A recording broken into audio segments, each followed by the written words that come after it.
ದೆಹಲಿ ಅಂಗಳಕ್ಕೆ ಈಗ ಚಿನ್ನಸ್ವಾಮಿ ಕಾಲ್ತುಳಿತ ಪ್ರಕರಣ. ಕಾಲ್ತುಳಿತ ಕದನದ ಮಧ್ಯೆ ಕಾಂಗ್ರೆಸ್ನಲ್ಲಿ ಸಂಚಲನವೇ ಉಂಟಾಗಿದೆ. ನಾಳೆ ದೆಹಲಿಗೆ ತೆರಳುತ್ತಾರೆ ಸಿಎಂ ಸಿದ್ದರಾಮಯ್ಯ.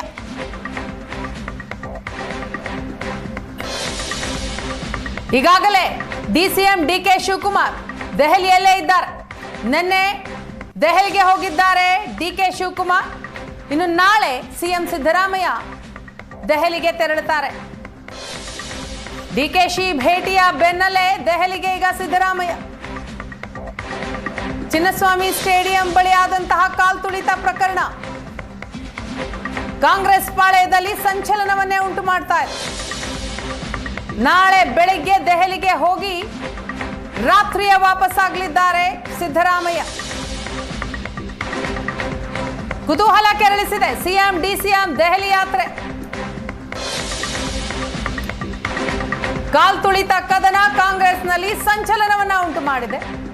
ಈಗಾಗಲೇ ಡಿಸಿಎಂ ಡಿಕೆ ಶಿವಕುಮಾರ್ ದೆಹಲಿಯಲ್ಲಿದ್ದಾರೆ. ಡಿಕೆಶಿ ಭೇಟಿಯ ಬೆನ್ನಲ್ಲೇ ಸಿದ್ದರಾಮಯ್ಯ ಕೂಡ ದೆಹಲಿಗೆ ತೆರಳುತ್ತಾ ಇದ್ದಾರೆ.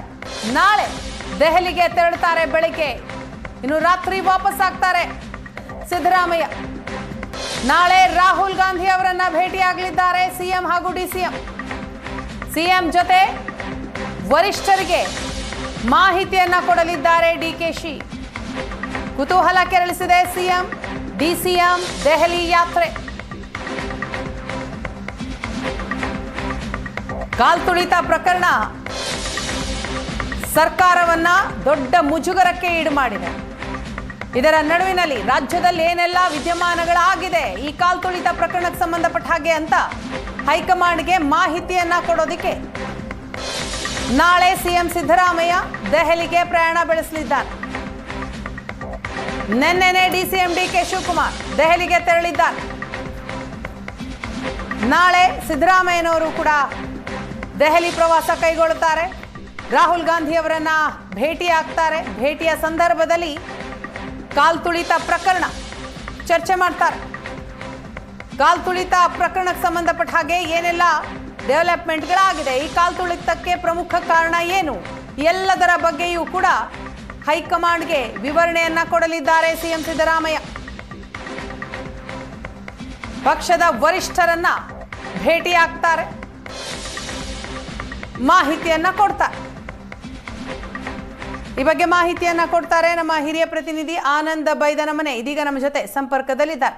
ಆನಂದ, ಬೆಂಗಳೂರಿನಲ್ಲಾದಂತಹ ಕಾಲ್ತುಳಿತ ಪ್ರಕರಣದ ನಂತರ ಮೊದಲ ಬಾರಿಗೆ ಸಿಎಂ ನಾಳೆ ದೆಹಲಿ ಹೋಗ್ತಾ ಇರುವಂತದ್ದು. ಸೊ ಈ ನಿಟ್ಟಿನಲ್ಲಿ ವರಿಷ್ಠರನ್ನ ಭೇಟಿಯಾಗ್ತಾರಾ, ಏನ್ ಡಿಸ್ಕಸ್ ಆಗತ್ತೆ? ಕಾಲ್ತುಳಿತ ಪ್ರಕರಣ ಈಗಾಗಲೇ ಸರ್ಕಾರಕ್ಕೆ ದೊಡ್ಡ ಮುಜುಗರವನ್ನ ತಂದಿಟ್ಟಂತಹ ಪ್ರಕರಣ.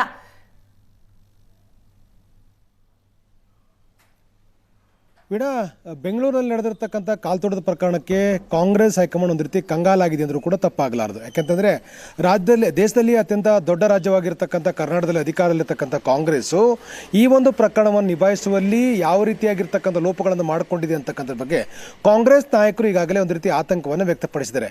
ಮುಖ್ಯವಾಗಿ AICC ಅಧ್ಯಕ್ಷರಾಗಿರುವಂಥ ಮಲ್ಲಿಕಾರ್ಜುನ್ ಖರ್ಗೆ ಅವರು ಕಾಲ್ತುಳಿತ ಆದ ನಂತರದಲ್ಲಿ ಗೃಹ ಸಚಿವರಾಗಿರುವಂಥ ಡಾಕ್ಟರ್ ಜಿ ಪರಮೇಶ್ವರರಿಗೆ ದೂರವಾಣಿ ಮೂಲಕ ಮಾತನಾಡುವ ಮೂಲಕ ಮಾಹಿತಿಯನ್ನು ಕೂಡ ಪಡೆದುಕೊಂಡಿದ್ದರು. ನಂತರದಲ್ಲಿ ಆದಂಥ ಒಂದಿಷ್ಟು ಬೆಳವಣಿಗೆಗಳು ಕಾಂಗ್ರೆಸ್ ಹೈಕಮಾಂಡ್ ಕೂಡ ಈ ಘಟನೆ ಆಗಬಾರ್ದಾಗಿತ್ತು, ಈ ಘಟನೆ ನಿಭಾಯಿಸುವಲ್ಲಿ ಸರ್ಕಾರ ಎಲ್ಲೋ ಒಂದು ಕಡೆ ಎಡವಟ್ಟು ಮಾಡಿಕೊಂಡಿದೆ ಅಂತಕ್ಕಂಥ ಮನವರಿಕೆ ಆಗಿದೆ. ಈ ಹಿನ್ನೆಲೆಯಲ್ಲಿ ರಾಜ್ಯದ ಕೆಲ ಸಚಿವರುಗಳು ಮತ್ತು ಮುಖ್ಯಮಂತ್ರಿಗಳು ಒಳಗೊಂಡಂತೆ ಎಲ್ಲ ಪ್ರಭಾವಿಗಳಿಂದ ಕೂಡ ಸಂಪರ್ಕವಾದಂಥ ಮಾಹಿತಿಯನ್ನು ಪಡ್ಕೊಂಡ್ರೂ ಕೂಡ ದಿನದಿನಕ್ಕೆ ಈ ಒಂದು ಬೆಳವಣಿಗೆ ಬೇರೆ ಬೇರೆ ಸ್ವರೂಪಗಳನ್ನು ಪಡ್ಕೊಳ್ತಾ ಇರುವಂಥ ಹಿನ್ನೆಲೆಯಲ್ಲಿ ಸಂಪೂರ್ಣವಾಗಿರ್ತಕ್ಕಂಥ ಮಾಹಿತಿಯನ್ನು ಹೈಕಮಾಂಡ್ ನೀಡಲಿಕ್ಕೆ ಮುಖ್ಯಮಂತ್ರಿ ಸಿದ್ದರಾಮಯ್ಯವರು ಕೂಡ ನಿರ್ಧಾರ ಮಾಡಿದ್ದಾರೆ. ಆ ಕಾರಣಕ್ಕಾಗಿ ನಾಳೆ ಬೆಳಿಗ್ಗೆ ಮುಖ್ಯಮಂತ್ರಿ ಸಿದ್ದರಾಮಯ್ಯವರು ದೆಹಲಿಗೆ ತೆರಳುತ್ತಾ ಇದ್ದಾರೆ. ದೆಹಲಿಯಲ್ಲಿ ಕಾಂಗ್ರೆಸ್ ನಾಯಕರನ್ನು ಕೂಡ ಭೇಟಿ ಮಾಡ್ತಾ ಇದ್ದಾರೆ.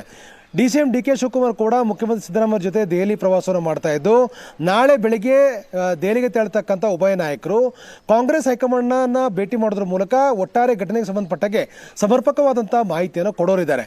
ನಂತರದಲ್ಲಿ ನಾಳೆ ರಾತ್ರಿಯೇ ವಾಪಸ್ಸು ಬೆಂಗಳೂರಿಗೆ ಇಬ್ಬರು ನಾಯಕರು ವಾಪಸ್ ಆಗ್ತಾ ಇದ್ದಾರೆ. ಇಲ್ಲಿ ಗಮನಿಸಬೇಕಾಗಿರ್ತಕ್ಕಂಥ ಒಂದು ವಿಚಾರ ಅಂತಂದ್ರೆ, ಕಾಲ್ತುಳಿತ ಪ್ರಕರಣಕ್ಕೆ ಸಂಬಂಧಪಟ್ಟ ಹಾಗೆ ಸರ್ಕಾರ ಬೇರೆ ಬೇರೆ ಹಂತಗಳಲ್ಲಿ ಒಂದಷ್ಟು ಲೋಪ ಮಾಡ್ಕೊಂಡಿರ್ತಕ್ಕಂಥದ್ದು ಈಗಾಗಲೇ ಬಹಿರಂಗ ಆಗಿದೆ. ಯಾಕೆಂದ್ರೆ ವಿಚಾರಣೆಯ ಸಂದರ್ಭದಲ್ಲಿ ಸರ್ಕಾರದ ಲೋಪಗಳು ಬೇರೆ ಬೇರೆ ಬೇರೆ ಸ್ವರೂಪದಲ್ಲಿ ಬಹಿರಂಗ ಆಗ್ತಾ ಇದೆ. ಈಗಾಗಲೇ ಕಾಲ್ತುಳಿತಕ್ಕೆ ಸಂಬಂಧಪಟ್ಟ ಹಾಗೆ ಸಾರ್ವತ್ರಿಕವಾಗಿಯೂ ಕೂಡ ಟೀಕೆ ಟಿಪ್ಪಣಿಗಳು ವ್ಯಕ್ತವಾಗ್ತಾ ಇರುವಂತಹ ಹಿನ್ನೆಲೆಯಲ್ಲಿ ಇಡೀ ಪ್ರಕರಣಕ್ಕೆ ಸರ್ಕಾರವೇ ಕಾರಣ ಅಂತಕ್ಕಂಥ ರೀತಿಯಲ್ಲಿ ಅಜೆಂಡಾ ಸೆಟ್ ಆಗಿರುವಂತಹ ಹಿನ್ನೆಲೆಯಲ್ಲಿ ಈ ಪ್ರಕರಣವನ್ನು ರಾಜ್ಯ ಸರ್ಕಾರವು ಕೂಡ ಗಂಭೀರವಾಗಿ ತೆಗೆದುಕೊಂಡಿದೆ. ಒಂದು ಕಡೆ ಕಾನೂನು ಹೋರಾಟ, ಒಂದು ಕಡೆ ಕಾನೂನಾತ್ಮಕವಾಗಿ ಈ ಒಂದು ಪ್ರಕರಣವನ್ನು ಎದುರಿಸಬೇಕಾಗಿರ್ತಕ್ಕ ಅನಿವಾರ್ಯತೆ ಕೂಡ ಸರ್ಕಾರಕ್ಕೆ ಬಂದಿದೆ. ಜೊತೆಗೆ ಸಾರ್ವಜನಿಕ ವಲಯದಲ್ಲೂ ಕೂಡ 11 ಸಾವಿರವಾಗಿರ್ತಕ್ಕಂಥ ಹಿನ್ನೆಲೆಯಲ್ಲಿ ಟೀಕೆ ಟಿಪ್ಪಣಿಗಳು ಮುಂದುವರೆದಿದೆ. ಇದೇ ವಿಚಾರವನ್ನು ಮುಂದಿಟ್ಟುಕೊಂಡು ಪ್ರತಿಪಕ್ಷವಾಗಿರ್ತಕ್ಕಂಥ ಬಿಜೆಪಿ ಮತ್ತು ಜೆಡಿಎಸ್ ಹೋರಾಟವನ್ನು ಕೂಡ ನಡೆಸ್ತಾ ಇದೆ. ಹಾಗಾಗಿ ನಾಳೆಯೂ ಕೂಡ ಬಿಜೆಪಿ ಮತ್ತೊಂದು ಸುತ್ತಿನ ಸಭೆ ಮಾಡೋದ್ರ ಮೂಲಕ ಮುಖ್ಯಮಂತ್ರಿಗಳ ರಾಜೀನಾಮೆಗೆ ಒತ್ತಾಯಿಸಿ ಎರಡನೇ ಸುತ್ತಿನ ಹೋರಾಟವನ್ನು ಕೈಗೆತ್ತಿಕೊಳ್ಬೇಕು ಅನ್ನುವಂಥ ಲೆಕ್ಕಾಚಾರದಲ್ಲಿ ಪ್ಲಾನ್ ಮಾಡ್ತಾ ಇದೆ. ಹೀಗಾಗಿ ಎಲ್ಲ ಬೆಳವಣಿಗೆ ಕೂಡ ಸರ್ಕಾರಕ್ಕೆ ಮಾರಕವಾಗಿರ್ತಕ್ಕಂಥ ಹಿನ್ನೆಲೆಯಲ್ಲಿ ಆಗಿರ್ತಕ್ಕಂಥ ಘಟನೆ ಬಗ್ಗೆ ಸರ್ಕಾರ ಇದುವರೆಗೆ ಕೈಗೊಂಡಿರ್ತಕ್ಕಂಥ ಕ್ರಮಗಳೇನು, ಮುಂದೆ ಯಾವ ರೀತಿಯಾಗಿ ಈ ಒಂದು ಪ್ರಕರಣವನ್ನು ನಿಭಾಯಿಸಲಿಕ್ಕೆ ಸರ್ಕಾರ ಪ್ಲಾನ್ ಮಾಡಿಕೊಂಡಿದೆ, ಎಲ್ಲದರ ಬಗ್ಗೆಯೂ ಕೂಡ ಸಂಪೂರ್ಣವಾದ ಮಾಹಿತಿಯನ್ನು ಮುಖ್ಯಮಂತ್ರಿ ಸಿದ್ದರಾಮಯ್ಯ ಮತ್ತು DCM DK ಶಿವಕುಮಾರ್ ಅವರು ದೆಹಲಿಯಲ್ಲಿ ಹೈಕಮಾಂಡ್ ನಾಯಕರನ್ನು ಭೇಟಿ ಮಾಡೋ ಸಂದರ್ಭದಲ್ಲಿ ಸಮರ್ಪಕವಾದಂತಹ ಮಾಹಿತಿಯನ್ನು ಕೊಡಲಿಕ್ಕೆ ನಿರ್ಧಾರವನ್ನು ಮಾಡಿದ್ದಾರೆ. ಹಾಗಾಗಿ ಮುಖ್ಯಮಂತ್ರಿಗಳ ನಾಳೆಯ ಭೇಟಿ ಅತ್ಯಂತ ಮಹತ್ವವನ್ನು ಪಡ್ಕೊಂಡಿರ್ತಕ್ಕಂಥದ್ದು. ಬೆಂಗಳೂರಿನಾಗಿರ್ತಕ್ಕಂಥ ಕಾಲ್ತುಳಿತ ಪ್ರಕರಣ ಏನಿದೆ, ಇದು ದೇಶದಲ್ಲೂ ಕೂಡ ದೊಡ್ಡ ಮಟ್ಟದ ಸಂಚಲನ ಕಾರಣವಾಗಿದೆ. ಬೇರೆ ಬೇರೆ ವಲಯಗಳಲ್ಲಿ ಬೇರೆ ಬೇರೆ ರೀತಿಯಾಗಿರ್ತಕ್ಕಂಥ ವ್ಯಾಖ್ಯಾನಗಳು ಬರ್ತಾ ಇರುವಂಥ ಕಾರಣಕ್ಕಾಗಿ ಎಲ್ಲರ ದೃಷ್ಟಿಯೂ ಕೂಡ ರಾಜ್ಯ ಸರ್ಕಾರ ಲೋಪವನ್ನು ಮಾಡಿದೆ ಅಂತಕ್ಕಂಥ ನಿಟ್ಟಿನಲ್ಲಿ ಅಭಿಪ್ರಾಯಗಳನ್ನು ರೂಪಿಸುವ ನಿಟ್ಟಿನಲ್ಲೂ ಕೂಡ ಇರುವಂಥ ಕಾರಣಕ್ಕಾಗಿ ಈ ಪ್ರಕರಣ ನಿಭಾಯಿಸ್ತಾ ಇರತಕ್ಕಂಥ ಮುಖ್ಯಮಂತ್ರಿ ಸಿದ್ದರಾಮಯ್ಯನವರು ಹೈಕಮಾಂಡ್ಗೆ ಸಂಪೂರ್ಣವಾದಂಥ ಮಾಹಿತಿ ಕೊಡಬೇಕು ಅನ್ನುವಂಥ ಕಾರಣಕ್ಕಾಗಿ ನಾಳೆ ದೆಹಲಿಗೆ ಹೋಗ್ತಿದ್ದಾರೆ. ನಾಳೆ ದೆಹಲಿಯಲ್ಲಿ ಹೈಕಮಾಂಡ್ ನಾಯಕರನ್ನು ಭೇಟಿ ಬಳಿಕ ನಾಳೆ ರಾತ್ರಿ ವಾಪಸ್ ಬರ್ತಾ ಇದ್ದಾರೆ. ವೀಣಾ,